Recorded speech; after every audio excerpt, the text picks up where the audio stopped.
খেজুর গাছের মালিক এই পাকুড় গাছটা কেটে দিয়েছে, কারণ সে জানতো যে আশ্রয় দিয়েছে খেজুর গাছ পাকুড় গাছকে, আর খেজুর গাছের পরিণতি কি হবে।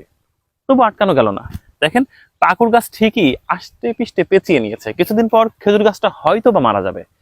আসলে আশ্রয়দাতাদের অবস্থা এরকমই হয়, মানুষের বেলায়ও তাই।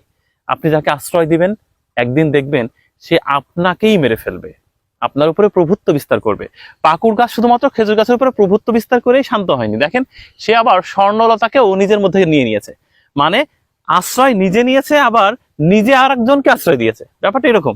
শেষমেশ খুবই ঠুনকো হয়ে গেছে খেজুর গাছ। আর একটা প্রশ্ন হতে পারে, খেজুর গাছেই কেন এই পাকুড় গাছগুলো বেশি জন্মে?